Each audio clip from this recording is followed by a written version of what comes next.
All right, everybody. Welcome. I am Mark Scott, and we are live broadcasting across Twitter, LinkedIn, YouTube. Yeah. Awesome. Super excited. If anybody is watching, go ahead and give a shout out in the chat. Let us know where you're from, because I am celebrating 2 years at ServiceNow. Yeah, there we go. Celebrate. Get into this new tool that I've got. I've got a brand new tool. It's called Thanks to Jace Benson for showing me. But yeah, 2 years at ServiceNow. I've loved every single minute of it.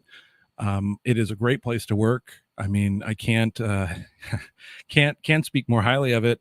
Bryce, hey Bryce, how's it going? Sweet poodle, everybody's here. Look at this. I'm so glad that everybody came. This is great. Yeah, 2 years. So what does 2 years mean?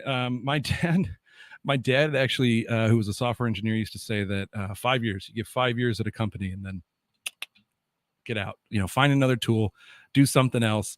I don't know. I don't know that I agree with that metric. I stayed for a very long time at TB Consulting because I really enjoyed who I worked with and what I was doing, and then. And then I came to ServiceNow, and I still love what I'm doing, and still love who I work with. So 2 years, two more, and many more. Hopefully, I'm very excited to be an employee of ServiceNow. So, thank you, everybody. Thank you. Yeah, I appreciate it. I wanted to just wanted to kind of farm the karma train on, it's my LinkedIn or it's my anniversary and all this stuff. Oh, great. Like, I'm going to have a live stream. I'm going to ride this karma train as far as I can. So I appreciate everybody that jumps in and says, hey, and lets me know that you're watching, because it makes me feel like I've got some purpose here. So super excited. It's interesting. I'm looking at my, I'm using StreamYard. So the dev advocates at ServiceNow use StreamYard. I'm not a dev advocate, but I really, really like it. Oh, and there's Chuck.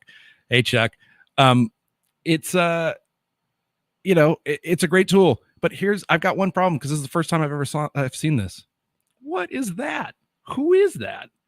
Like, it doesn't tell me who that is. That's not cool, but that's okay. Oh, thanks, Ben. Thank you. So, I went to the store and I picked this up. Chuck, you'll appreciate this a little bit. I went and I got an Oak Creek Brewing Nut Brown Ale. We'll do it in the style of Let's Code Happy Hour here, of what I'm drinking to celebrate my anniversary. And I've got a really interesting story about this beer. So this is a local beer. Yeah, float the goodwill boat all the way, man. Yeah. Do it. I love it. Like, I think there was a scene in Community at one point where they said, no one's going to downvote a guy on his birthday, right? It's like everyone's going to come to some guy's happy hour live stream for his anniversary. So, this beer is brewed in Sedona. Sedona is about 2.5 hours north of Phoenix, Red Rock country. You guys have probably seen a lot of pictures. It's a very picturesque part of Arizona. This is one of my favorite beers. I ended up at Oak Creek Brewing just by happenstance, and I got this beer just out of nowhere. Drank this beer, and I immediately thought, as my beer connoisseur, I'd been drinking a lot of beer and trying as much beer as I could. It's like, this is it, man. This is the best beer I've ever had in my entire life. And I said, I don't need to look for any more beer. I'm good with this one. And so I went back home to Phoenix, and I think the next weekend I was going out with my friends, so I bought some beer. And I was so excited for it. I was super excited for it, right? And I got there and I totally forgot that I had it. And so at the end of the night, I was like, oh, this beer, I got to try this beer. You guys, this is so good. It's the best beer ever. Blah, blah, blah, blah. Totally talked it up, and thought that everyone would really enjoy this beer. So we cracked the first one open, and it just exploded. It like it foamed out, poured over, and we're like, oh, ha. It's how funny. It's a bad beer. And I opened another one, and it did the same thing, and another one, and another one. You can't return beer. You can't go back to the store and go, this is bad. So I just opened them, and they were all a little bad. And I was just kind of flummoxed. So I'm like, all right, well, I'm gonna drink some of this and just see how it goes, because I was in my 20s and I was an idiot. And so I drank it, and it just foamed in my mouth. And I said, here, you try it. And it foamed in their mouth. So I swore it off until today. I was in the liquor store trying to find some beer because I knew I wanted to have a special happy hour beer, and this one was shining right there. I'm like, okay, well, I'm gonna have to I'm gonna have to give it a try because I really, really liked it before. And every time I have it in a glass or from a tap, it's delicious. So so here we go. The one thing I really do like about this beer, and uh, Chuck throwing the bottle caps, right? I remember that. So it has a little Arizona flag as the bottle cap, which is really neat. I thought that was cool. So I keep them every once in a while. I'll keep one and have it around. But yeah, here we go. Let's see if it's as good as I remember it from years and years and years ago. Well, it didn't foam over in my mouth, so that's good. Yeah, it was good. Yeah. Grab the ice cream and make a float. Really? I don't know. I always think that beer is pretty savory, Chuck. Like, I don't know. Do you think it's good to have ice cream with beer? I don't know. I don't know. There's some people that think that that's kind of cool. All right. So what do we got on the docket? I don't actually have anything on the docket. Like I didn't want to do anything too much because I just wanted to kick back and drink beer and talk to people. So but what I do actually have on the docket, there are some people in the chat that do say that this is not your father's root beer. That's a good one too, right? And especially with some ice cream, I could see that. Great floats. Yeah, beer is sugar. That's right. Absolutely. Beer is sugar. So you might as well just put it on more sugar. That's great. What I kind of wanted to show this off. Jace was helping me with this earlier. And I'm not going to get technical, and it's not a ServiceNow. It's not a ServiceNow tool. I'm going to show this real fast. I'll add this to my stream. So you're going to see double. This is a brand new tool. It's been out for a couple of years, but it's really kind of gotten in its, I don't know. I'd say it's gotten in its element just recently here. Jace was showing me this. It's called It's the worst name for a product I've ever heard. I don't know why. I don't like, how do you spell that? Is it 2 M's? Is it, in the beginning or what? But it's a streaming plugin, or it helps you with presentations, which is really neat. I abuse it, right? I abuse the crap out of it. So let's see what it looks like with my abuse. So I can click, this is the party parrot one. So you can see in my stream. So if I go back to me, right? So it's in my background there. And then because I've got all these cool functions, I can make myself go away, or I can make myself go, oop, that's not what I wanted.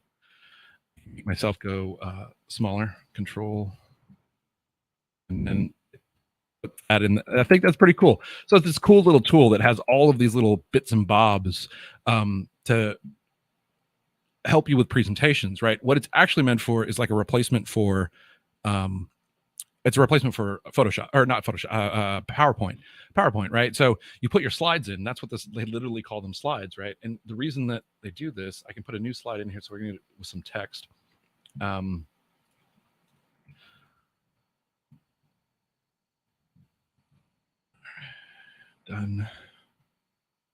It's just as easy as that. So I'll make myself a little smaller here.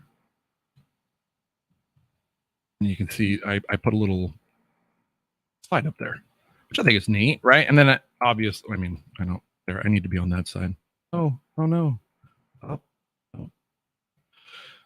it told me how to do this. There it is. There. Oh no, I don't know. It doesn't work. Whatever.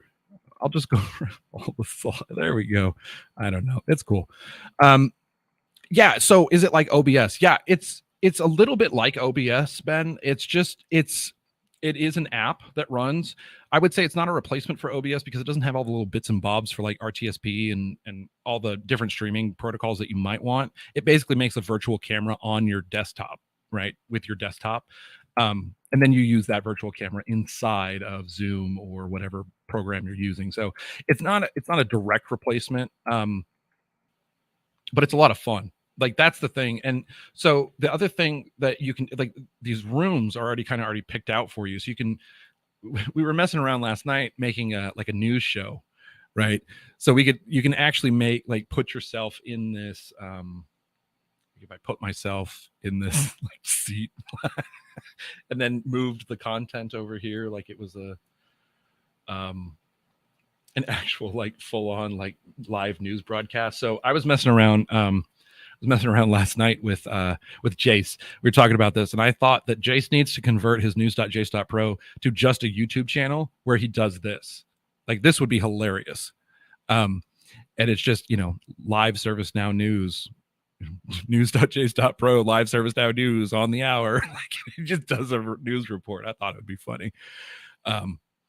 Yeah. So Prezi is a very similar tool, right? That exactly. It's almost a direct like competitor to Prezi. And I don't know. I picked this one up and I thought it was fun. So I started learning it. I'll probably have to look at Prezi too, because it was pretty cool. Yeah, cute Tonight Show theme, right? Yeah. And I always love playing with the virtual cameras. Like it's the Wirecast one, yeah, that's awesome. The OBS one, like in the beginning of OBS, if you first started streaming, like it's a few years ago, it didn't have the virtual camera plugin automatically. So it's like you had to go through all sorts of pain to get the virtual camera set up so that you could pipe it through somewhere like Zoom, right? It was like, really, OBS, like you're gonna go to RTSP and like all this Twitch and all that stuff, and it's like, but I can't use it on like Zoom. Like Zoom just now has like that port that you can use. Everyone's just getting up to speed now, so it's a lot of fun. I don't know, Chuck, the streaming space, like there's so many tools to learn. There's so many little bits and bobs that you can go and mess with. I think it's neat. I'm gonna take Will Ferrell off of here. So yeah, I've been using that. So now this is my tool. This is my tool that I've been using now inside of my Zoom meetings, right? So somebody says something awesome, I can pop this up real fast and they can see it, which is like my favorite. Yeah, there's that felt super when I installed. Yeah. Right. OBS, right? Like OBS is this open source tool. There's not it's nitty gritty. Like that's when you run that stuff, it's a little different. It's almost like, you get the hardcore people that are like, I'm a Linux person. Like I know the kernel inside and out. I can rewrite, I could build a custom built operating system for myself, all that stuff. Right. And then same thing with OBS. Like, no, man, I got my OBS settings set complete. Like, don't touch my OBS. Like, don't do it. Don't touch it. Yeah, it's a lot of fun. But yeah, I encourage you guys, if you get an opportunity to check these tools out, and yeah, cool. Yeah, the cool icons that pop up like Teams. Yeah, no, I'm not going to teach anybody Git. Nope, I am not the person to teach anyone Git. I'm the guy that rebases and then force pushes, and I'm like, well, it worked. Like I got my changes in. My loop deck. Hey James, I don't know why I call it. Hey Jim. Yeah, apps. Not yet. So here's the thing. This thing is pretty cool for. It's a Windows app, right? So that's not what I wanted. It's a Windows app. So I've got to go program them in. They don't have anything in the loop deck. My stream deck and my loop deck are not tied into this yet. It will be at some point, because like the number 6 down here. Number 6 down here, that's obviously a key code, so I just hit the number 6 button and then it pops up, right? So yeah, I got to get this all set up. The biggest issue I have right now is I'm a little I was talking to Jace about this with my like popping this stuff up. Like I'm a little anal retentive because at one point I'll go back to face. At one point, I had this all set up. I'd written in a custom Node.js app that basically pops stuff up on my screen like this. So I had OBS setting. I had OBS sitting there, and then I had a browser source, and it looked at a Node.js thing that was running, and because of that, I could pop stuff up, and it was a lot of fun. Well, it crashed. I don't know what happened, and I had it hosted on a competitor's cloud, so it was yeah, well, I'll just put it that way. It's not a ServiceNow cloud that was hosting it. It was definitely a competitor's cloud after an acquisition. So when it crashed, I was like, I better just find a different source for this. Hey Jace is popping on. Let's talk to Jace. I'm going to add you to the stream. Ready, buddy? 3, 2, 1. Hey, what's up, man? Hey, glad you could make it. I tried. I had stuff to do until 7:30, so that's fine. You made it work, right? I did. You did. Now, okay, you showed me and there's going to be two of us here with that we can play with, right? He's got the waves on right now, which is really cool. But here, let me go. I'm going to go solo on you, and then you can see it. Yeah. Have you? Yeah. So now, interestingly enough, because who doesn't, right? They've got their watermark in the lower corner there. Are you going to commit? Are you going to pay the money? Probably. Probably.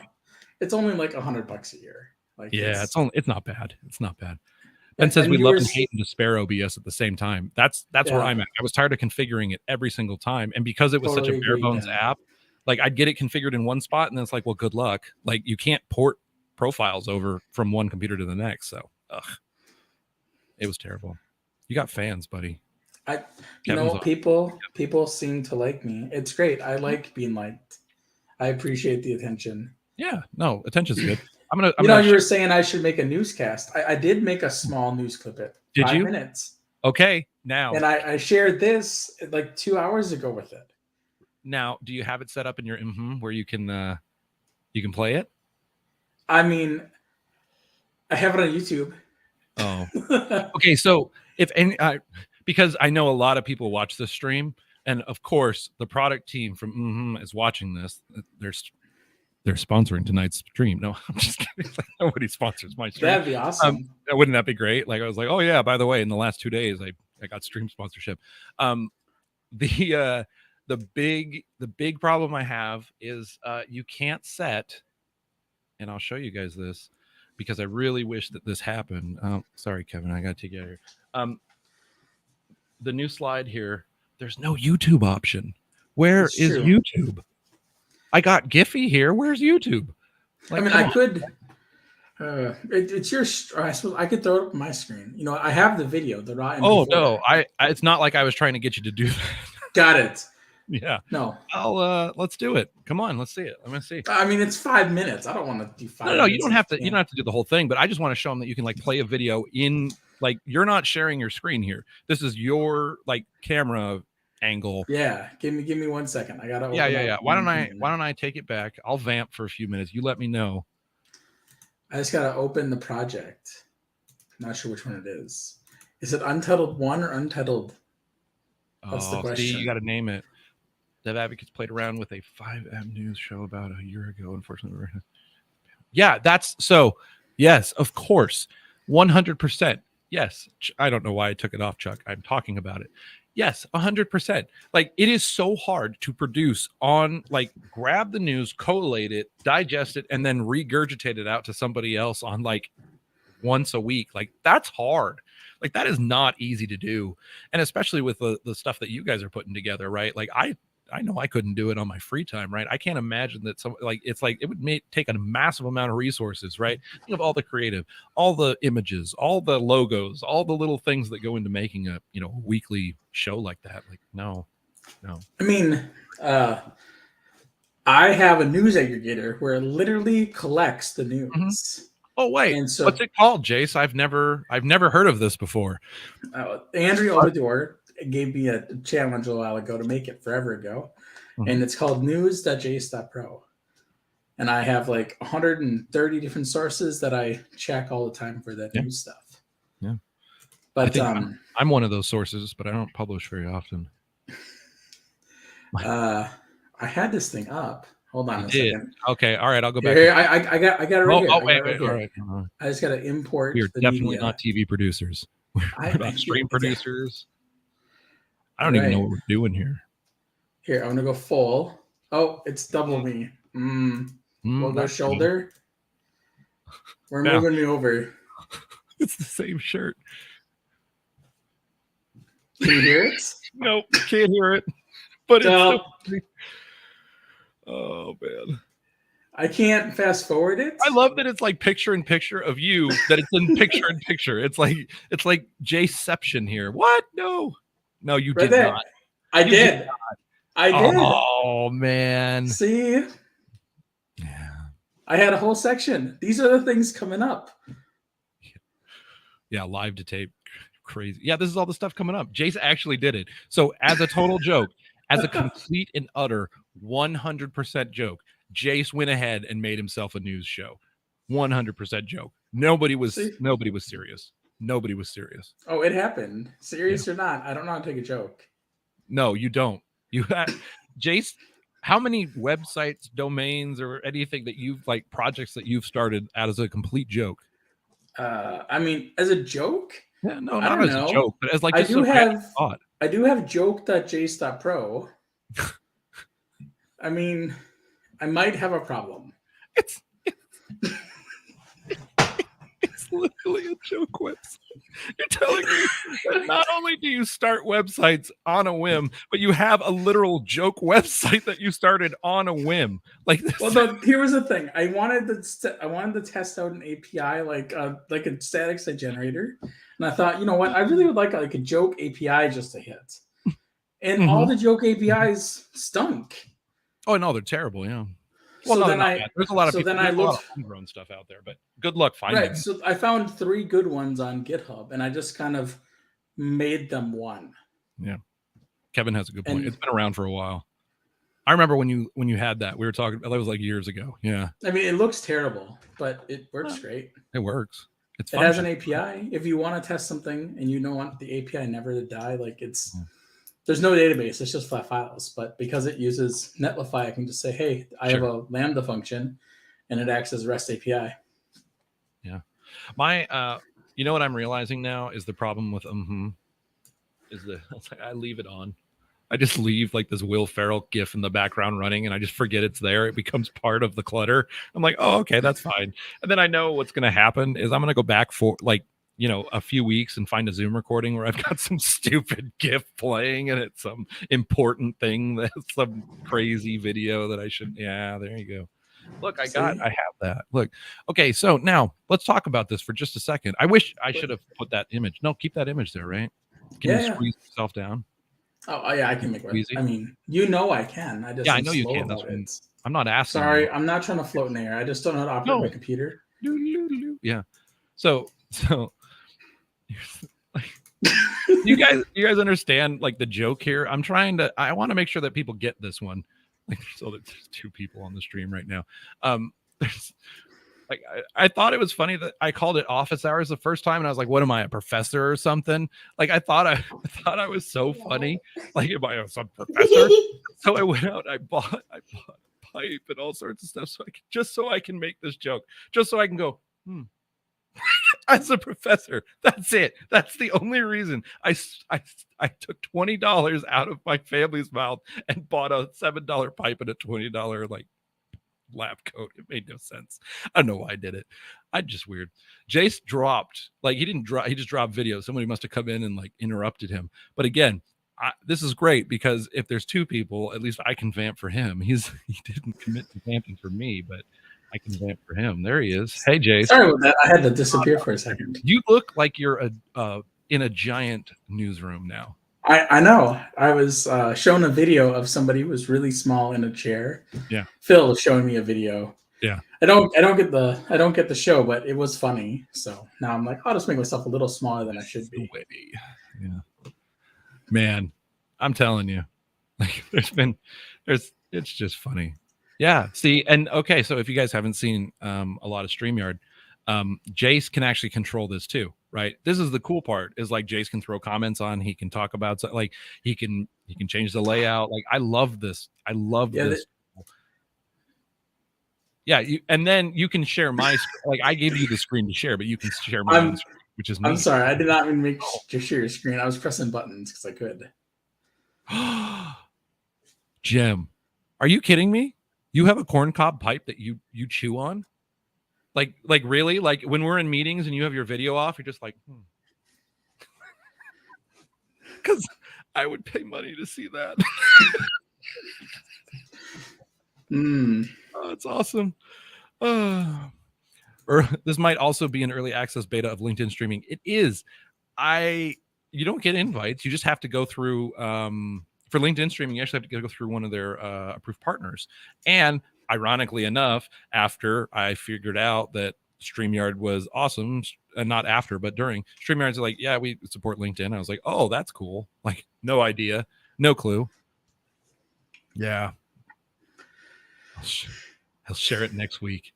Man, That's going to be a stand up to remember. That's going to do it for us. So I know it came in late, but you've been at ServiceNow for 2 years? 2 years, sir. Holy crap. I remember when you accepted the job. I was like, what? You're leaving the customer life? You're like, yeah. No, I wasn't a customer. Swag. No, I wasn't a customer. I was an implementer. You were at TB, whatever TBC, place. Yeah. Yep. You sent me some swag for a hackathon for the meetup. I remember that. That was fantastic. Yeah. Pre-COVID times. Pre-COVID. I left the GIF on again. Oh, why? Why do I do this to myself? I have no idea. And I heard your bit earlier about like your dad was like 5 years and you got to cut ties and you're like, no way. Dude, my old man has some hot takes. Like it's awesome. It's awesome. So okay, here you go. If you there's only, I don't know how many people are on the stream, because I honestly don't think that the numbers are correct. I don't, because there's a lot of people engaging, and this is awesome. But I think here's a little bit of Mark Scott trivia that I don't think a lot of people know. I have pierced ears. Okay. I don't think a lot and I don't mean they're pierced. Wrong one. I have full on tunnels. Like, I don't think people know that, right? And so I didn't know that. Yeah, I know. I've seen you in person. Oh yeah, I know. People don't realize it. I'm like, yeah, I've got tunnels. And like, whatever. I was actually at a customer meeting once, and the customer had he was in line to be like the CTO, right? And he was an ex-developer and all this stuff. And he was making fun of me because we're at this meeting and I'm trying to, I'm there as the consultant. Have you guys ever seen that scene from Moneyball? You ever seen Moneyball, Jace? I'm bad with movie names, so maybe not. There's a movie with Jonah Hill and Brad Pitt, and it is about the Oakland A's. Okay, it's baseball, so probably not. Haven't seen it. Interest you very much, but anyway, so there's a scene where he's sitting there, and they're in the training with the scouts. Okay, so this is great. Yeah, hot sauce takes. Ben, in Centaur World, I love this. Keep it coming, man. Keep me on my toes. Like, send me weird stuff, because that's my favorite. All right, he's in this room, and there's a bunch of people around a table, right? And baseball scouts, right? They'll go and scout out people. They decide, who's good, who's not, and who they want to put an offer towards, yada yada yada. And it's all these old guys with all this like colloquial knowledge, right? They are talking about this guy's girlfriend, and they're talking about this guy's on the weed, and this guy that. And he's like, I don't want to talk about any of these people. And he points at Jonah Hill. Right, because he's like, why do I care about getting this guy? Because they're like, that guy sucks, and he's like, why do I care? And he points at Jonah Hill, and Jonah Hill goes, because he gets on base. Right, that's the whole thing. That's the whole scene. That's the whole. He just keeps pointing at him, like, to make these people feel stupid. Jonah Hill was he was playing this role. I don't remember his name in the movie, but he ends up being like this, like, general manager of like the Oakland A's, because he has a degree in economics, and he's doing this numeristics, right, on baseball, right? And so the whole thing is, he's this consultant that he brings in, and he goes, who should I hire? And he's like, these 5 people will get on base and get all the points, everything that you need. And the scouts are going, that's the wrong thing. And he's going, yeah.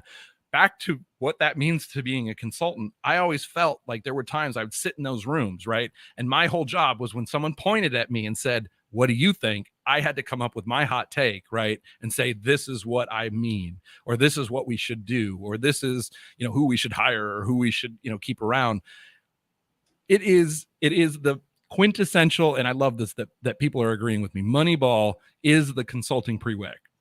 If you want to understand what he's going through, and you want to know what it feels like to be a consultant, and to just like go watch this uncomfortable scene, because this is what I did all day long.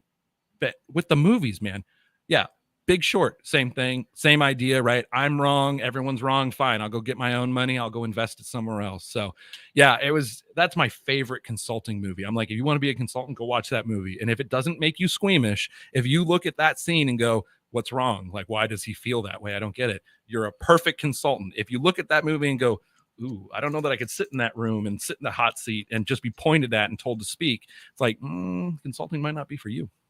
So yeah. What? Who is absolutely rocking this? Thank you. Who click the thumbs up here and make it blue?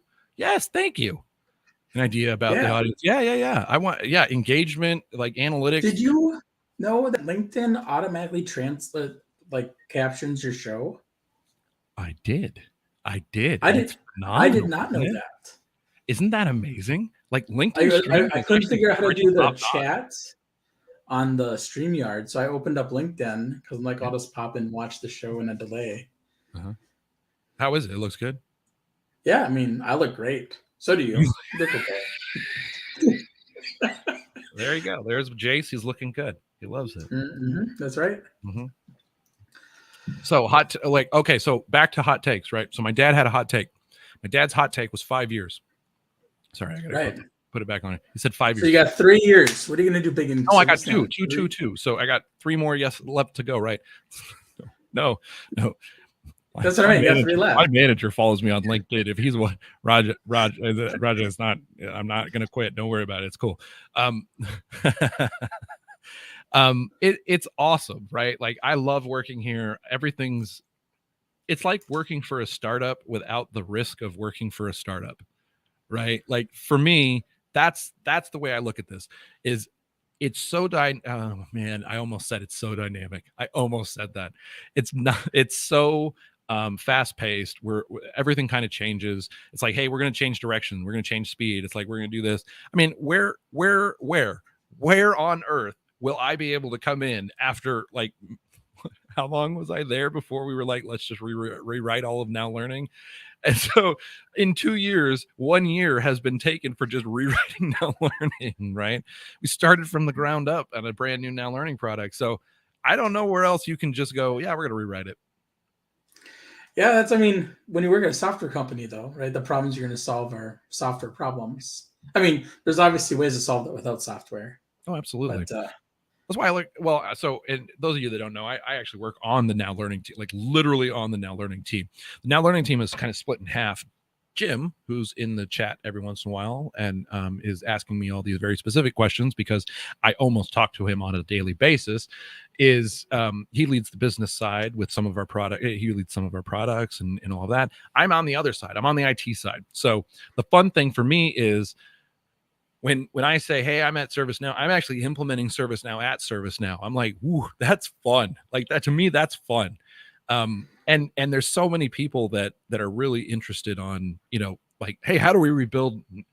We finally put everything in the same umbrella. Okay, I'm gonna put us back on doubles here. No, I like this one. Let's try this one. There we go. That one's cool. I need some branding. Well, there's a guy for that who did your Twitter. What's his name? I can't think of it now. Yeah, Cameron Wheeler. Cameron. Yeah. Well, yeah, Cameron sent me like 4 images like 10 years ago, and I've still been reusing it over. Like, it's right here. He did that. If you find somebody who's good at making you look good, you'll use those pictures forever. I worked with a guy named Stephen Fair at Expedia, and he is like a semi-professional photographer. He took a picture of me just sitting at Knowledge, drinking something at like a table, and it was like a phenomenal shot. I use that picture forever. Chuck's been there for 12 years. Oh, Chuck, 12 years. Well, there. Wow. Chuck's been here for 12 years. Here's the thing.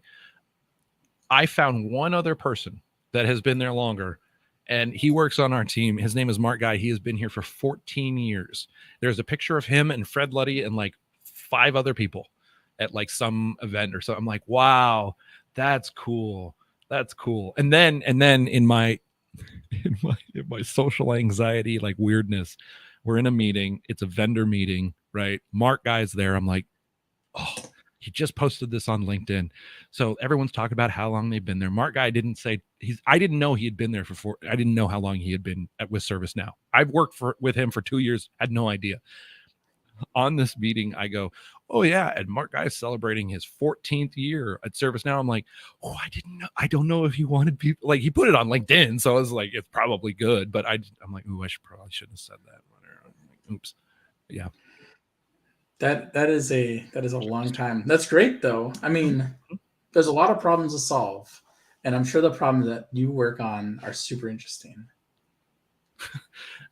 Jim, God, that's why you're on the business side, Jim. I'm on the IT side. I can't say I know some of these words. You need to leverage your synergies across multiple verticals to obtain optimal success signals. Those words just ring in my brain. When I leave your sales pitch now, Jace, that's the words I remember. It's not the product. It's not the demo you gave. It's these empty words. Yeah. So, okay, Chuck's giving away. He's a StreamYard at home to YouTube for karaoke. Interestingly enough, I set everything up for karaoke. So Chuck has been my mentor on this, and Chuck has been slowly drip feeding me information so that I don't go like off the deep end with all this audio stuff. Wait, this is you not off the deep end? Oh yeah, man. This is me on the reservation. You don't want to see it. You don't want to see it when I go crazy. It's like my wife's like, "What did you spend on what?" I'm like, oh yeah, sorry, baby. So here, I think I showed. Did I show you this yesterday? This is my new party trick. This is my new party trick. So, I don't know if you showed me this. I don't know what this is.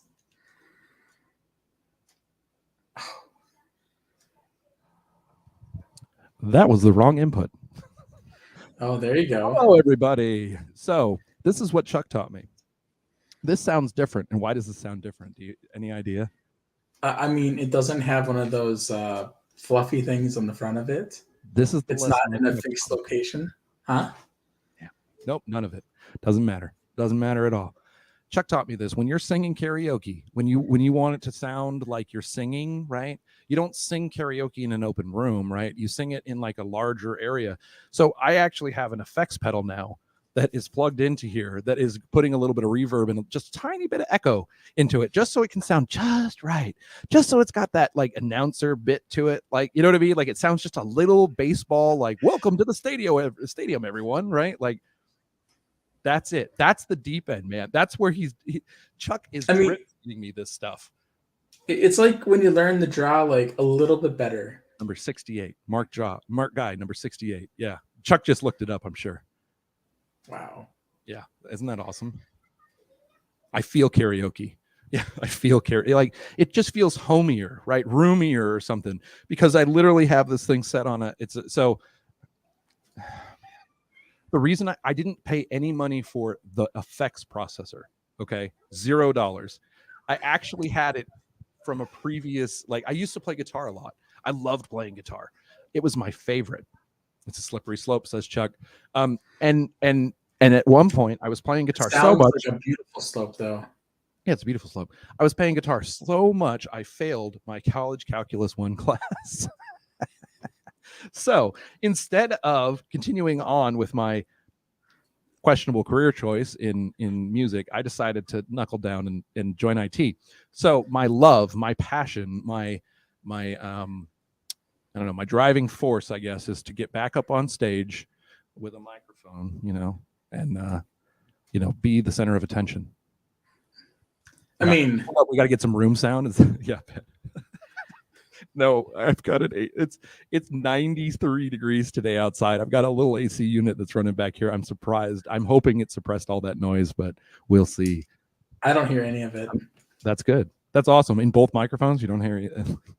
Check. You don't hear any of that? Wait, are both your microphones picking up right now? No, only one, because it would feedback. Oh, yeah. I do it carefully. I don't hear any of it. I mean, it would have been a perfect time to use your away screen, though. I know, but why? I mean. Oh yeah, I guess that's true. Okay, so here's the other thing that does, but it doesn't make any sense. It doesn't make any sense because I'm gonna go away, and then you're gonna I stay there. Like hey Jace, can you vamp a little bit? Yeah. Hey, I'm Jace, and this is Mark Scott's stream that I'm taking over. It's nice to meet you guys. I'm not Mark Scott, but I can pretend to be him. You see, once I wrote an application about determining whether or not a pitcher is a hot dog. It didn't impress everybody. That is not accurate. It did not impress anyone, and it should not have impressed anyone. But it impressed everybody. Oh, come on, man. These, what's funny? These kids don't know. I talked to all the my tech BF and all the next gen people because I don't know. Can I tell you my favorite part about your hot dog talk, though? Yeah. So this is before I knew Mark Scott. Mark Scott had a talk at one of the knowledge events about using Kevin all was the there. buzzwords to determine whether or not a thing was a hot dog, a picture was a hot dog or not. And in his talk, it was really fun because he added a bunch of personality by saying, so look, I only have like between this half an hour. Otherwise, my wife might be using the microwave and it might blow the fuse and then it'll all not work because he's using a mid server at home. And I remember that clear as day because it was entertaining. So I have a 40U rack running in my garage. It's not full on, but it's got a compute, and the compute uses a measurable amount of electricity. And what would happen? Yeah, I'm not looking for my guitar. No one wants to hear that. What would happen was if my wife microwaved something for more than a minute and the lights were on or something, like there's too much draw on that circuit, so the fuse, not the fuse, the breaker flips, and my server goes down. So during my presentation, I texted my wife. I'm like, I have to give a demo in front of like, I don't know, Jay. That was one of the biggest rooms I've ever talked to. It had to be like 120 people in betting. I mean, I'm not good at guessing. Yeah, and I'm like, I got to give this demo in front of all these people. It's a bunch of my peers. It's very like I'm kind of nervous about it. Like, don't microwave anything. And so during it, I was like, I recorded it. I recorded it myself, and then like I think you can find it on YouTube. In the middle of this presentation, I'm like, I got to give a shout out to my wife because she's not microwaving her breakfast so that we could get through this demo. But you know what that did, and I didn't know at the time, and I've learned it since. That let you tell a story. Like, oh yeah, people totally connected with you. There are so many presentations where people are like, "Hey, you should try out this new fancy razzle dazzle buzzword here thing because it's fantastic." And like, they never connect to the audience because they're not solving a problem because they don't show that they're human. Yeah. And like that just made you more human. Like, I have real problems and like I have to just make sure that the stuff's not going to break. But it was amazing. I mean, and so, you know, I look, everybody like what, and then Fedoric called me Mr. Mid Server and all that crap. Like, come on, like there's people that know mid servers better than me. No, you're it. I found a hack. Come on. And so what, if you guys don't have the context of the presentation, what had actually happened was I really wanted to go to Knowledge. I really, really wanted to go to Knowledge. And the only way I was going to Knowledge was if I got a speaker submission, because the tickets obviously then are your entry fee into Knowledge is paid for. And I knew I had to get that. I knew I had to get that to be able to convince my boss, hey, it's time, you know, I'd like to go. If I have a free ticket, it's like half as much. Like, it's hard to say no to that, right? So yeah, it's totally Guilfoyle from Silicon Valley. That's exactly what it is. But I taught myself virtualization that way. So, you know, anyway, so I'm sitting there and I'm going, what am I going to submit for a talk? I don't know what to talk about. And I think I Googled it. I Googled a couple of words, like IT buzzwords. So I was like, all right, I just made up this paragraph about how I built out this thing that like would ingest tweets and like real time, and how I could do AI and machine learning on image processing. And I'm like, I could probably do it. And then I sent it off, not actually having any of it done, thinking they're not going to pick this, right? Like, it's just too buzzwordy. It sounds too businessy. Boom. Picked. I'm like, oh no. And so then I had to go and write all of it. And I swear I was sitting there like banging my head against a bunch of Java code going, I can't get this to work. It's not working. And I'm going to be a laughing stock. You killed it though. You did great. Well, oh, come on. I put a link to the Redux video you uploaded to YouTube. Whatever. In the chat. I'm hyperconverging. Oh, hyperconvergence is a word I haven't heard in quite a while. Boy, oh boy. What you're describing, though, reminds me of like domain-driven development. Yeah. Like, you buy a domain and then you have to build a project for it. Yeah, that's what it was. No, that's exactly what it was. I was like, I bet I could figure, like, pressure is going to make me figure this out. Like, I'm not a pressure person. I don't like pressure. It's not like I wanted to be under pressure. I just thought that it was funny. Like, half the time I get in trouble because I think it's hilarious. So then I'm like, I'm stuck and I have to write this image processing plugin into the mid server for ServiceNow. I'm committed. And I'm like, what's the only thing? I'm like, all right, someone's got to have I remember you used R to do it. Yeah, it was a GitHub package that had it was an R package that that had classified images as hot dog or not because it was from Silicon Valley. And I loved that show. It was on at the time, and I was like, all right, well, I'll just do this. Like, if I'm going to do image processing, I might as well do that. I've already got a package. Someone already wrote the package. So I didn't have to write the R package whatsoever. Someone else did it. And then I trained it, and it worked. It worked. I couldn't believe it. There's a really good video by another Scott, way more popular than you. Sorry. He talked about like what the right computers are, like for using the right computers for like machine learning and stuff. And he talked about how training works for like machine learning, because I had like no idea. And it's crazy to me how you actually train a computer.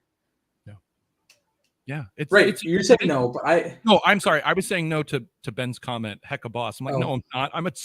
I'm a clown. I'm just a loud clown. That's all I am. We can all learn from you, Mark. Well, here's the thing. After I did all that hot dog crap, I then actually wrote a package for work into a Java package in the mid server that actually functioned. So for as much as people say like, wow, that was a total waste of time, I'm like, not really. Like, I actually used stuff you wouldn't have used otherwise. Yeah, absolutely. Absolutely. I mean, I've been learning GraphQL outside of ServiceNow for a while now, and a whole bunch of other tech. And then I was asked the other day, hey, Jace, you made this thing forever ago for knowledge articles to like render this special thing, and KB articles use Jelly like in the out of the box stuff. And it's like, well, how is it rendering in virtual agent? And I was looking at it under the hood and like, oh, it's making a GraphQL call. Then I was like, oh, is there a way we can modify the GraphQL call? Other parts of ServiceNow, when you recreate like a thing, it takes the customer's version over the ServiceNow version. And so I was trying different things to do it, but because I understood GraphQL, I could totally like get to where I wanted to go right away. I wasn't able to like reproduce it, I wasn't able to like help solve the problem, but I could identify exactly why it was working the way. GraphQL to me is so interesting because it's like, you talk about REST APIs, right? Man, this is supposed to be happy hour. This isn't supposed to be work hour. No, just kidding. I mean, I'm super happy about GraphQL. So this is what you and I talk about in our free time. Like, you're still on B right. Is my video paused? My video's paused. Sorry. But, yeah, there you go. So the interesting thing I think about GraphQL is GraphQL allows me to just digest huge amounts of data without stupid like pagination or anything dumb like that. It's like, to me, it's like the fire hose. It's like the fire hose I want, right? Where I'm like, just give me all the data, like just choke me with data, like, because I'll just process it myself and run through it. And I'm like, oh, it's so nice to not have to paginate all this crap or like, send a key back and forth. But it's like, well, yeah, no, I got to re-sign my request and then this and then, and then, oh yeah, here's your JSON again. And then try to get, oh yeah, no, not my favorite. I mean, you sometimes still have to paginate through the data. Like if you use GitHub's GraphQL, you have to paginate through that data. I don't know GraphQL enough to have happy GraphQL hour. Kevin, I'm serious. I'm serious. Like, get your streaming set up, and then you can come on, man. Like, have fun. Yeah, GraphQL. It was a technology that I think I'm just kind of on the cusp of like, I'm an architect nowadays, where I'm like, I don't need to learn all this stupid. Like, I don't have to get into the minutia, right? And it's like, yeah, go ahead, use GraphQL. That sounds good. Yeah, we'll use GraphQL here, and then there'll be a line. And then we'll go UI here, right? And that's all the architect. You guys, ladies and gentlemen, welcome to being an architect. GraphQL is great though because it enables those front end folks who don't want to deal with the server to get everything that they want in like a call. D3. No, I'm not. Ben wants to do D3JS. No, thank you. No, thank you. Can I introduce you to what is that place called? Vivid Charts. There you go. Yeah. I'm pretty sure that's what they use. What? 3DS? Or sorry. D3. D3, yeah. Well, it's one of the most popular JavaScript rendering. I almost called it an engine. It's not an engine. I'm actually surprised there isn't a good tutorial on bringing D3 in and just rendering it with like a now component or UI pages. That you know what that sounds like? That sounds like that customization stuff that that's a lot of technology. Like your customer, that's way out of the box, Jace. There's the box, and then you just went and like hurled the rock like as far as you possibly could. It's like, yeah. Just No, I mean, D3JS, if you had a D3JS, box, it's GraphQL, like, and then don't even worry about it. Like you don't even have to log into ServiceNow at that point. Like who cares? Like I mean, you should be able to do what you want with your data. data charts is pretty awesome. Hey, thanks, Jim. Thank you. I appreciate it. I'm glad I'm with Now Learning too. Have a good weekend. I'll talk to you on Monday, I'm sure. Bye, Jim. Jim actually ran a radio program, which I'm like literally like was on the radio. I'm like, that's awesome. Crazy. Yeah. What kind of radio program do you know? I don't remember off the top of my head. It was music. It was like he was a DJ. Yeah. Thank you. Hey, Joseph. Man, Joseph is one of those guys. He's putting out so much content. You see his content he's been putting out? No, Joseph, do I know you? Come on. Content. Yeah, he's linked into kind of the next gen SkillBridge vet program stuff, right? Like I don't mean to put people in boxes. I just when I think about him, that's who I'm like, oh yeah, the vets and he's helping out. Like he's been pushing real hard on like, making sure that there's visibility, making sure that people aren't taking advantage of. Like it's just been really awesome. Where's his content? I want all the content. If you have content and I don't know about it's on LinkedIn, man. Seriously, send it to me. It's on LinkedIn. It's on LinkedIn. That's a box I can't get into. Yeah, well, from news.js.pro, but personally you could. Yeah. We'll have you on. Yeah, Joseph's dust. He's got. Look, see, there's fans. There's Kevin. Come on, Kevin's nice to everybody. I love Kevin. Kevin, how are we not linked on? Like we weren't linked, like connected on LinkedIn until like recently. I know who you are. I've seen you. I've met you. I think like I don't know how we weren't connected. Like it just didn't make any sense. I was like, really? I'm not connected to Kevin. Like that was weird. But yeah. Yeah, I'll have to have to scour Joseph's LinkedIn and just pull the stuff in. Awesome content. Anybody that's listening, right? I would say anybody that's interacting, we're showing people stuff, like go follow these people. These are people that are on LinkedIn, right? Like if you want to get linked, if you want to get linked in to ServiceNow like ecosystem, right? LinkedIn is the way to go, right? Like you've gotta, I don't know. I spend a great deal of time on LinkedIn, unfortunately. It's become a new, like actually LinkedIn is replacing Twitter for me. It's replacing Twitter for you? I still like Twitter. No, I love Twitter. Don't get me wrong, but from an engagement standpoint, from a like, where is the audience? Like, when I want to ask a question and get an answer, I go to LinkedIn. Like Twitter, maybe, but LinkedIn, that's the place. I mean, you've seen way more engagement on LinkedIn with these videos than Twitter, right? Ty's in a very loud place. That's all right. Say that again. Get LinkedIn, bro. Get it. Yeah. He's got LinkedIn has more interactions for you and such. No, LinkedIn in general, I mean, interaction, sure, but I would say it's not, I don't have to find people, right? Like I don't have to actively find people. Like when you like something, I see other people all the time that I haven't followed. It's just that virility of like being able to click through and like see these people, on a consistent basis. Yeah, man. Makes sense. Oh yeah. Here, see this? Joseph, if anybody has any questions about LinkedIn, hit him up. Do it. Yeah, get Jace connected, Joseph, because like I love your stuff. I love your posts. You've been doing a great job, man. Kevin's been posting a lot on that too. Like he could, I can see Kevin's engagement too, doing really well. So, and what sucks is like we sit here and we talk about engagement like I'm counting points. I'm not counting points. Like I just think it's fun. Like I would rather talk. I don't want to talk into the void, right? Like that's what I feel like. I feel like sometimes I'm talking into the void and like nobody's listening. Like LinkedIn, like you get likes, people like stuff, they comment, like there's a huge amount of engagement on LinkedIn. So yeah, move your stuff to LinkedIn if you can. Yeah, LinkedIn is really big. I've been watching this Garyvee guy, and he was all about LinkedIn 2 years ago. Man. Yeah, but he's still all about it. Yeah. No, he's prolific, right? He's a prolific social media person, right? He just has a lot of really good like takes on a lot of things. Yeah, he's a very down to earth guy. I like him. Oh, I mean, he puts his phone number and everything, kind of like you have your phone number. By the way, anybody watching, if you want to call Mark Scott, he's got this 1-888. Is it 4 PhxDev? Or PhxDev, yeah. And you can leave him a message about how much you like or dislike his content. But I would prefer my like content. him. Throw it on here. Yeah. Call me. Tell me about it. By the way, do you have any messages? You can play them on air. No, I'm not doing that. Not after the last time. Not after the last time. It was all fun and games until it got to the very end there. No, I'm just kidding. I played that. Joe, that's awesome about that Garyvee guy. Yeah. I only recently found out about him. I didn't know about him until about 2 months ago. Yeah.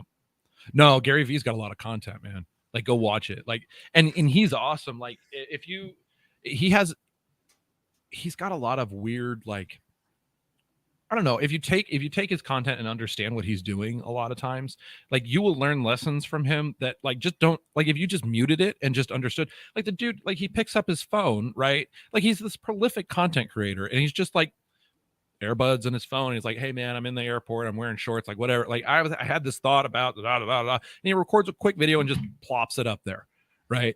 And it's like, that's awesome. Like, that's cool. Like, you know, make it accessible. Don't make your stuff so inaccessible where you couldn't make content, right? So that was one of the things that I'm like, I have more fun on a live stream, right, than I do going and editing a giant 45-minute video. It's just not what I wanted to be doing. Editing is not your idea of a good time. You were doing a bunch of it with Andrew's and your podcast. Yes. Right. Yeah. But I wonder what it would cost to, like, pay somebody on Fiverr to do the editing for you guys. I don't know. Or, you know, some other thing. But the thing is, I don't, you know, when we were doing the podcast stuff, it wasn't just about sound quality, right? Like, I don't want you to just, like, tune me up and make me sound great. That's good too, right? But there's cuts, right? I want you to cut the ers and uhs out. I want to make sure that, like, hey, if we went off on a tirade about something stupid, we just chop that out. Like, right, but you like making the content. There's other folks that like probably editing content. No, I totally agree with you. I'm with you. Because I like the streaming tools. The thing is, I don't like streaming that much. It makes me feel anxious. Like, when it's just me, like, we're going on 57 minutes here, and it's the very first time I've ever thought, hey, we didn't have a set agenda. We didn't decide what we wanted to talk about beforehand. I'm like, this is a podcast. Like, this is right. Like, if I just like, this is like a podcast. Like, people are probably just listening to this in the background, right? Like, that's what I want to do. I want to do like passive content. I don't want to do active content where I'm constantly working at it. I want to do passive content. Joseph loves editing video. There you go. There you go. You can see if he wants to do that kind of stuff. I would love to get better at it. I personally hate all the tools that have to do with editing video. Personally, I've been using this tool called Screencast-O-Matic for the last 10 years because I thought it's great because it's super simple. Like, it's the simplest editing tool there is, but you're very limited what you can do with it. Yeah. Dancing gerbils too.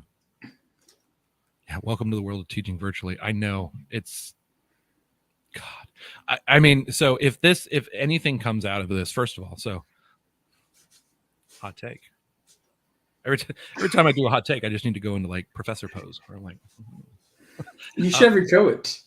No, I don't. Come on. I should, but I shouldn't. What I was thinking was, so Kevin's listening while we're driving the car, right? Like, this is perfect. This is the kind of stuff that we want to talk about. But hot take, right? Like, if I could just get all of the content down to, like, a 20-minute, like, quick, like, get it out and just get it out the door, and then I could edit it on my phone, right? Like, that would be amazing. Can't do that, right? At this point, can't do that. Just can't do that. I find that if it's on my phone or if it's something that's accessible like that, then I can do it, right? If I could do it from the couch, like, so here's what I've been doing. It's not a hot take. This is background information about how I actually get all of my Twitter and LinkedIn crap going. Ooh. What I do is I have Feedly. If you get Feedly is a news aggregator app, right? I was telling you about this the other day, Jace. I have Feedly. I love Feedly because I doom scroll. But what I've done is I've chopped out all the stuff I don't want to read. I don't want to read politics. I don't want to read anything like national news, anything like that. I'm like, no. I want to read, like, ServiceNow content. I want to read, like, I don't know. I'm a big theme park person, so I like Disneyland a lot. So, like, Disneyland news, stuff like that. I have Feedly set up that it goes through and indexes, one, news.jace.pro, but two, then all the other ones where I can't get it, right? I can't quite get it. I can't, if I've got a screen cap, whatever, scrape, whatever, Feedly does all that. I aggregate all that into one. And then in the morning when I'm taking the kids to school and I'm waiting in line and it's like I'm flipping through Feedly and I go, ooh, there's some content I really like. Like, ooh, there's a blog post that somebody wrote that was absolutely like phenomenal, right? Like here's what was it? I just shared your YouTube video, the JavaScript stuff. I don't know why it popped up, but I shared it, right? Like it was just stuff like that where it's like I just randomly will put some of this news content in my stuff. But I have to customize it. I have to. It has to be my take. It has to be my voice. It can't just be the title, like, and why is that? It's your fault. It's your fault, Jace. It's your fault. And why is it my fault? Here's what happened. Years ago, I automatically had a news feed that just posted news articles into my Twitter. And it did it and did it and did it and did it and did it and did it. And I thought it was okay. And you unfollowed me. And I had an app that watched who was unfollowing me. And I went and I called him out. Yeah, we're nihilists, Lebowski. We care about nothing. I called him out and I said, Jace, did you unfollow me? He was like, yeah, you've just been posting news crap. Like, it's just like, I don't read that. So why would I? I'm like, that's a good point. Like, yeah, I don't want to just put dirt. Like, you know what I mean? I just want to put like crap out there. I'm like, it should be like interesting. It should be something I read and there's a reason to see it and share it. Right. And that was the lesson that you taught me. So when I worked at a consulting partner, a lot of other people I knew at other consulting partners would hook up their Twitter to their like Workday or whatever it was. Mm-hmm. And whenever they were looking for a new hire, like all of them would post, hey, we're looking to hire somebody new. So it'd be like 40 tweets or 40 Facebook posts or LinkedIn posts about like this thing. And I just thought, man, I don't like that. Not at all. Like, that's not me. That's the company. And I'm not like, I work for a company and the company does great work. And you work for a company and that company does great work. But they are not you. You are you. And they shouldn't speak for you. Like, if you're going to have something speak for you, you should have your own. I agree. Your own take. If you want to say like, hey, Jace made a terrible video, but it's funny, go check it out. Right. Or or hey, I got this out of this blog post. All you have to do is delete the unnecessary crap, right? And then just put something in it. And it looks like your content organically. And you're not I mean, you could even queue it in the buffer and just modify it on buffer. You are a brand.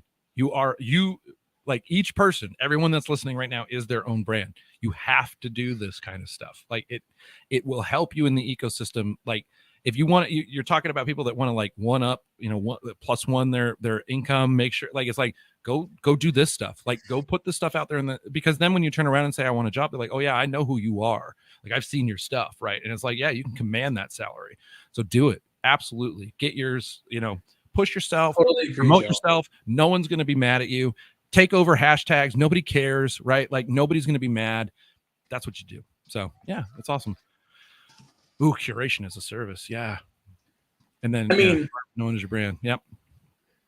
You are definitely your own brand, and that owning that brand is super important. I was just told like I should have some, because I did that video, which you haven't seen yet, right? It's only 5 minutes, and it's kind of what Chuck was saying they were trying to do. It took me 20 minutes to put the content together, but I still feel like I rushed it out the door. Yeah. No, that's a thing. Like, made it really easy to do it. Makes it a lot easier. But it's definitely my take on it. Like, Jace, that's a perfect segue into our sponsor for today's stream. Wait. We've been giving them so much free press today. They're like, oh, like you guys, everyone, go download right now. Like, go do it. Yeah, it's funny. I mean, if you thought you were bad at naming stuff, let me introduce you to and their company name, All Turtles. But it's they do have great stuff. I was looking at all their other products. Amazing they have like 7 other products. Really, I'll have to check it out. Like that's I mean, how do you go to an investor meeting and pitch it and it's like, what's the name of your company? All Turtles. Like, how do you get funding? Like, how do you? Did you look at the history of the app? No. would you like to hear what I learned about? Because I was curious, like you. So according to the pages, the about stuff, it says when they were stuck in lockdown, they were like, we don't like being stuck in the box. We want to make our Zoom meetings and calls way better. Like they're advocates of you when you're having like a video presentation, if your screen is just the PowerPoint, like you're no longer on screen. You're just a voice in the background. And you're really the center of the show. If you're not there, you're not present, whether or not people believe you. So Gary's got so many great takes. He also has something about making content 6 different ways. Like each thing you make, you can make it in 6 different forms. Right. And you know what's funny is Gary, I had the epiphany, right, where I looked at the analytical data, and it was like, yeah, my YouTube drop-offs are about 5 minutes, right? Like on YouTube, all of my videos at about 5 minutes, it's like, like just like goes straight down. I'm like, oh, that sucks. And it's not that. It's just that I think short form content is what people like. Like they want quick, fast, and in a hurry. And if it's not, I don't have time, and I'm the culprit. I'm that person where I'm like, I don't have time to sit down and listen to 40 minutes worth of content. What are you talking about? Right. In 2011, I started making YouTube videos. I actually got a check from YouTube for $100 before they changed all the requirements. Yeah. I used to make short Facebook how-to videos, like how to do things. Yeah. And so I'd make all my videos under 60 seconds before shorts. Yeah. And like they got tons of views. Like I probably still get views somewhere. I don't get paid for them because you need to have some stupid like 10,000 algorithm. It's just crazy. Yeah. But yeah, you want short content because people do not want to wait for answers. They want those answers very fast. And yes, everybody has the attention of the goldfish. Unfortunately, that's true today. Like, well, and it's not that. It's like, and Joseph, to your point, like Instagram Reels and TikTok, right? Like stories, like everyone has stories now. Everyone's like, oh yeah, stories and short form content. Oh, you've got a child. Yep. Hey, buddy. Stories and short form content is awesome. I love that. And then LinkedIn ditched it. Like, why? This was cool. Like, I got to see updates from people. It was ephemeral, where I was like, oh yeah, it just goes away. And like, it was awesome. That was so cool. I felt like I connected with people so much over the stories, right? Just this, posting these short little videos in the stories of LinkedIn. And then it was because it was just a fad. I'm like, this wasn't just a fad. Like, it was actually pretty good, but whatever. Yeah. And getting started, like when you, like Joseph, you've been my inspiration on like TikTok and like the short form content, because you're just out there doing it, man. Like, the side of the road, like just put the phone up there and just start talking. Like, I've never been able to do that. And so my mentee, the ServiceNow Dev mentor-mentee program, right, which I highly, highly, highly, highly recommend. Go check it out. It's so awesome. If you want to be a mentor, do it. Even if you think you can't, it's awesome. The big thing that I kind of took away from that, like from my mentee saying, is like, just get it out there, just get it done, just get it published, just get it out there.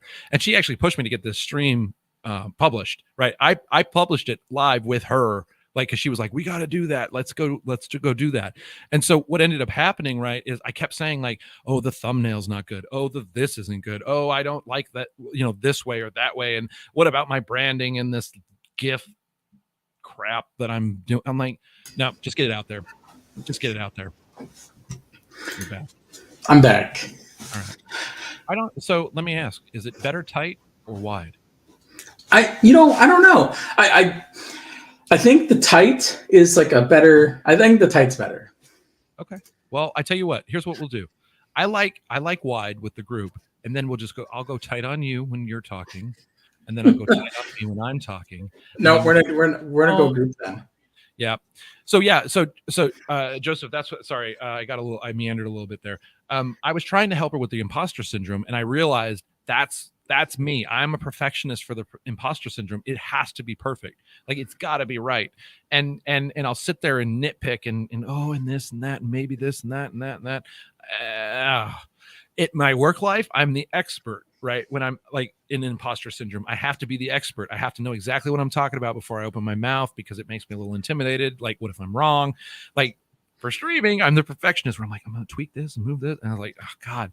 And it's so funny because I don't know how many people I have told in their careers. I'm like, yeah, man, like, come on, get it out the door. It doesn't matter if the UI looks bad. Get it out the door. Like, just get it going. Yeah. If you don't ever make things, you'll never know what you did wrong. If you did something wrong. There's a book by, I'm so terrible at names. Who are the Mythbusters, right? One of the Mythbusters it's wrote Adam, a book. Adam Savage. Yeah. Every tool's a hammer.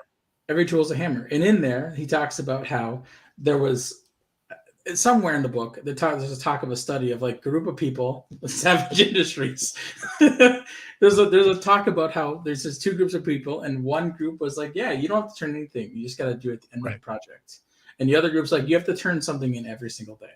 And the group that did something every single day always had a much better outcome than the group that had like all the time to like turn in this great thing. Because they could iterate. Yeah, you'll never score if you don't shoot at the net. Yeah. Truer words have never been said, Chuck. Yeah. I was going to try to make a joke about like high school, like you'll never score if you wear a Hawaiian shirt to school or something. I don't know. I did that. That's what I did. Yeah. But anyway, all right. Ooh, what's this? Ben's got, the Cult of Done. Yeah, what a great link. Thanks, Ben. Yeah, I'm not going to put it in the video because it won't make any sense because it's just a giant URL. But please check it out. No one's going to type that by hand.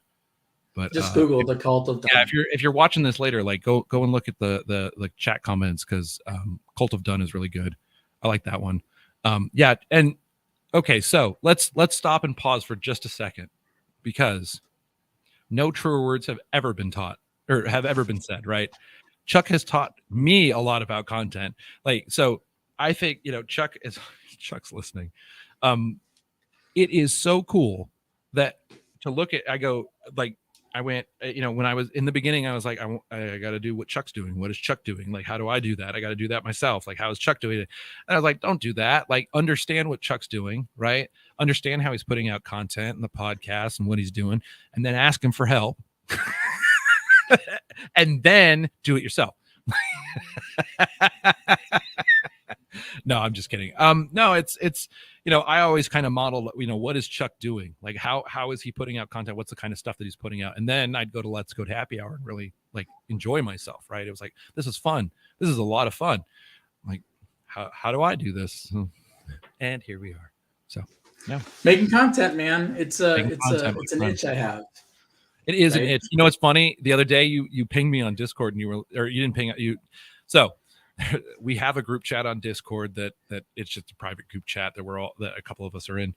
And Jeff, Jace, I said Jeff. I was thinking of Jeff the Robot in my head. Jeff the Robot. I don't know the reference. Oh. Craig Ferguson, Late Night with Craig Ferguson is one of my favorites. What Jace was, he was like, I need to make some content. I'm like, yeah, me too, dude. Let's do it. So yeah.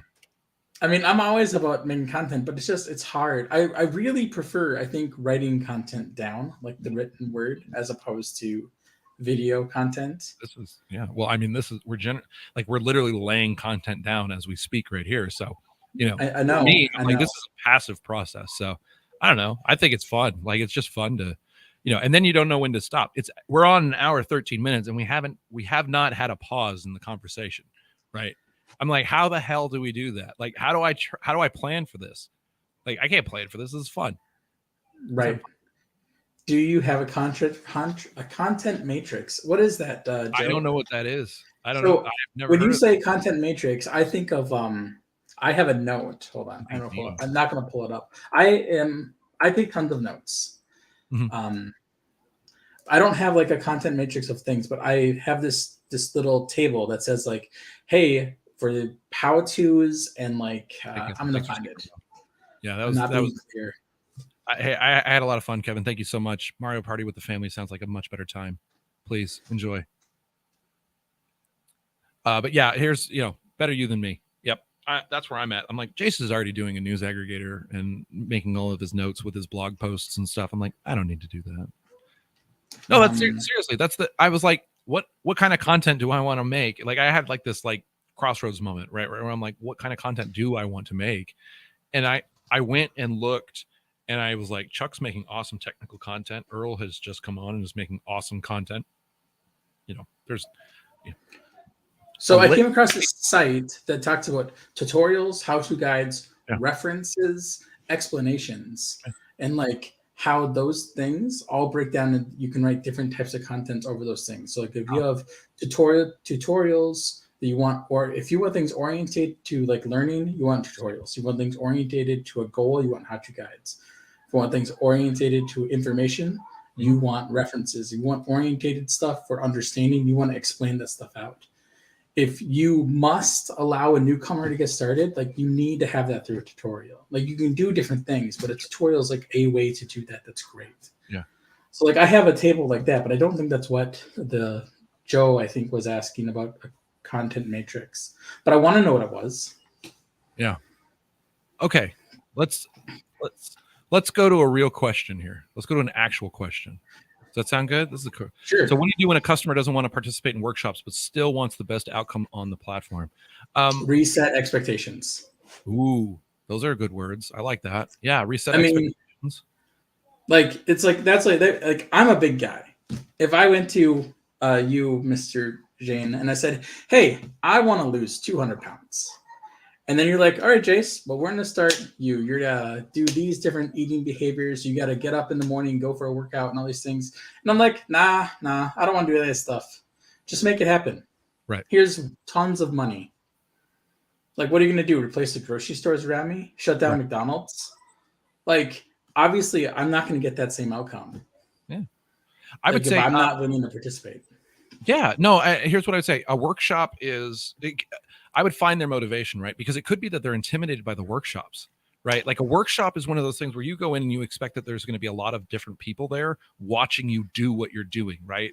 A lab setting, or whatever, whatever you want to feel like that. I feel like if you could actually take them out of that setting and maybe kind of personalize the content for them, right? Like directed at them, right? Of saying like, hey, this is what we're trying to do, and here's why. Here's what. I mean, scare them, right? Scare the crap out of them. Go like, I was previously on a project, right, that we did A, B, and C, and then when we went to upgrade, this happened, right? We spent X number of hours fixing all the little things that we broke because we customized way too much, right? I think it's definitely a tightrope walk, right? You're definitely kind of on the losing end of this, but if you could take the time, make them feel like you're making it for them, then they may want to engage a little bit more. Yeah, especially if you can bring in like their content or their problem. Workshops, a therapy session. I like that. That's good. Yeah. We can't help you if you don't show up to therapy. And that's exactly one. So you could do therapy. I like your idea with the gym, right? It's like, but a lot of people don't get scared by that, right? It's like, if you don't go to the gym, you can't lose weight. If you don't go to therapy, you can't, feel better mentally. I don't know that, it may not resonate with enough people, right? I think, scare the hell out of them, right? Just be like, hey, I was on this project and they went off the wall. They went off the wall with customizations, or, we stayed too out of box and now their process doesn't quite line up with what they're trying to do in the platform.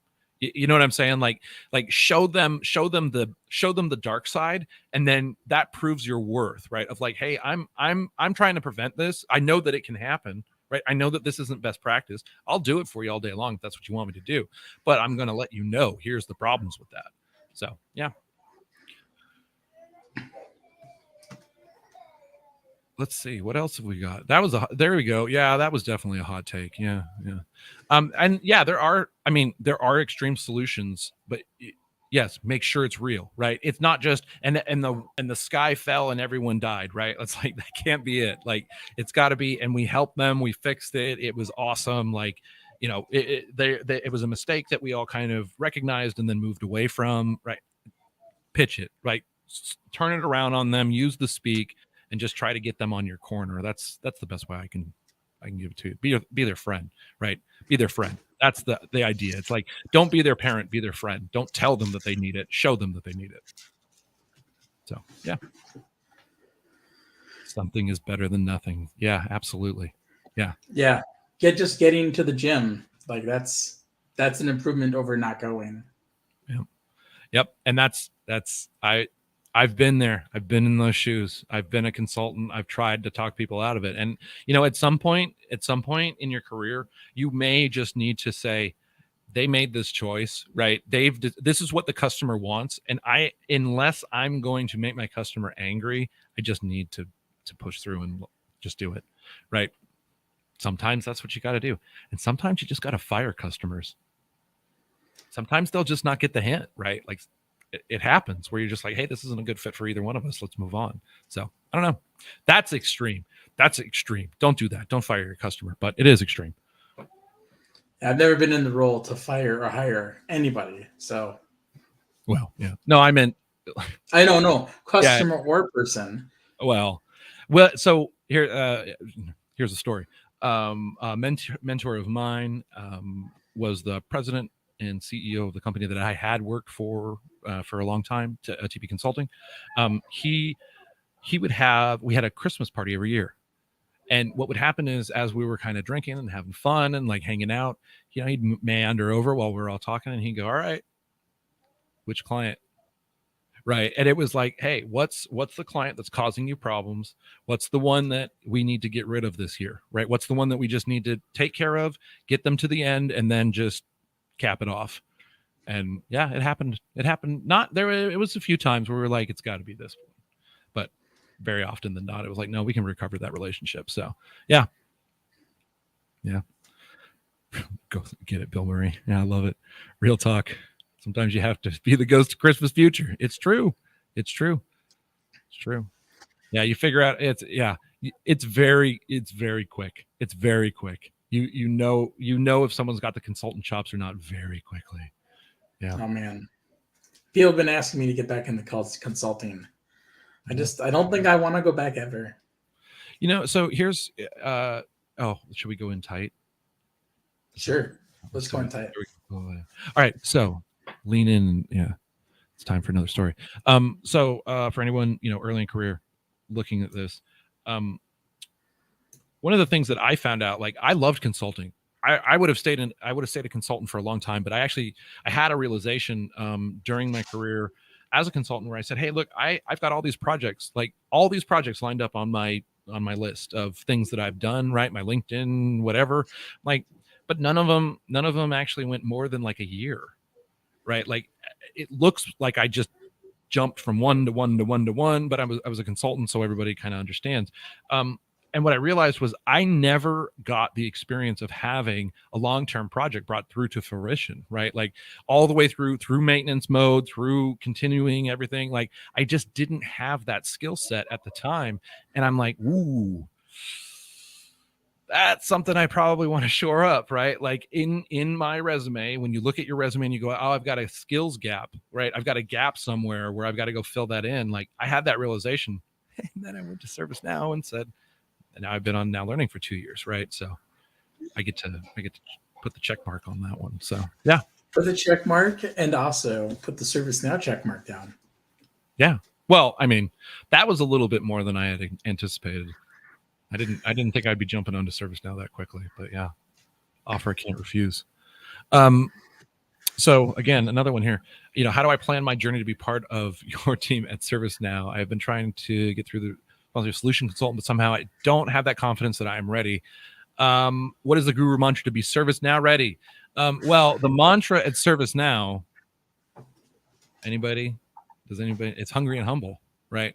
So that's our mantra. You've got a child that is snuck up behind you again. That's okay. I will be back. You got it. All right. So the mantra at ServiceNow is hungry and humble.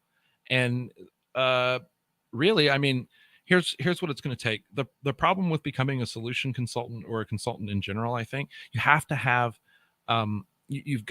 there's a race condition, right? You have to have the confidence, and to get the confidence, you have to have the experience. It's like, ooh, so I never quite get that. Like every once in a while you run out of one and get the other. It's like, oh no, I have no confidence. Now I need more experience to get the confidence back. So if you have no experience, it's hard to get the confidence. I say eventually what you're going to have to do is just you're going to have to make the leap, right? It's a leap of faith of, hey, can I do this? And the other thing too is if you go through an interview process and someone sees you and says, hey, you know what, I think they can be a solution consultant, then you got to respect that choice, right? They knew you could do it. They did it. From a skill set, right? You're going to have people skills. Communication is number one. You've got to be able to talk, tell a story, and take someone through a solution that you've built from 0 to 100, right? Here's why I did it. Here's what the reasoning is, like all of that kind of stuff, right? Because you're going to have to sit in front of clients at a meeting and they're going to point at you just like at Moneyball, and you're going to have to be able to say, word vomit, whatever it is, right? Immediately. Yeah, this is the solution I would go with. No, we have to implement this with a REST API. Things like that. You're going to have that confidence. So I would say if you're going to try to build up that confidence, go for it technically first, like get technically proficient, right? Where you're like, I know I can handle all these problems, and then try to transition in if you can. If not, if you're trying to just go for it, right? And just make it a solution consulting right away, you're going to have to work on communication, number one. Number two is your technical proficiency. It's always going to be number two, but number one is communication. And then I would say number three is definitely knowing how to talk client, right? It's a different skill set. So there's communication, which is how do I make sure that I'm not saying stupid stuff in a meeting, right? How do I make sure that I'm not, like, you can go try to chat up the CEO of your client if you really want, but they're probably not going to be interested in what you're saying, right? You have to have that wherewithal. They're not interested in your weekend. They're not interested, like, they're paying you money to be there. You better have some good value. The other side of it is you have to know how to speak client. There are times where things are not going well, and you have to know how to tell that to a client, right? Like, you have to say, hey, we're behind on this project, or, I have this technical blocker, or this, or whatever it is. It's speaking client. It's knowing how to say those words without saying, oh man, everything's broken. Like, you can't say that to a client. So there's a lot of practice in communication, a lot of practice. Smashing the like button on emotional intelligence statement. Absolutely. Yep. Here's Chuck. Yep.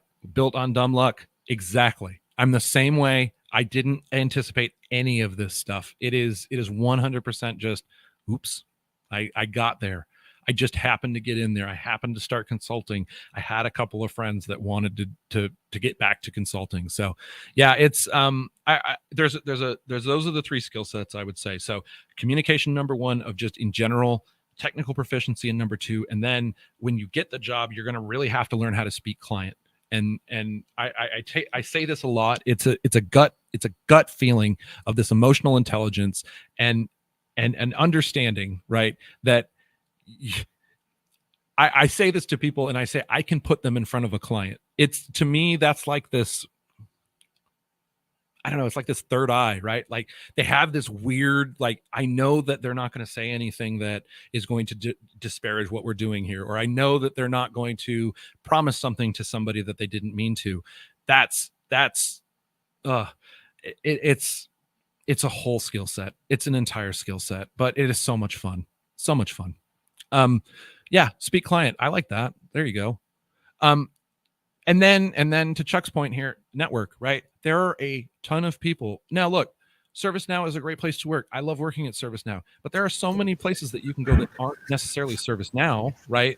That offer you a consulting experience. I would love to have all the smart people here. Like, don't get me wrong, but don't count yourself out of some of the smaller implementers, because, by the way, that's where you're going to really learn, in my opinion. If you want to go and learn something like super, super, super deep, go to an implementer that has less than 100 people, because when someone goes, ITSM, it's like, that's because you are the only person that knows ITSM. It's crazy. It's crazy. So you may, think about that. Think about, ServiceNow is a big company. Maybe you don't necessarily want that. You might want something smaller that allows you to be more in control of what you're doing. Just a thought.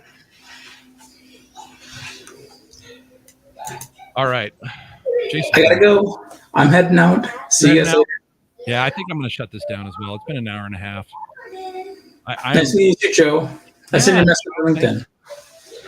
Yeah. So I'm hoping that everybody here, really, starts connecting. This is great. This is great. This is the networking you can be doing. So please, if throw me a connection request on LinkedIn, throw Jace a connection request on LinkedIn, anything. Yeah, it's going to be great.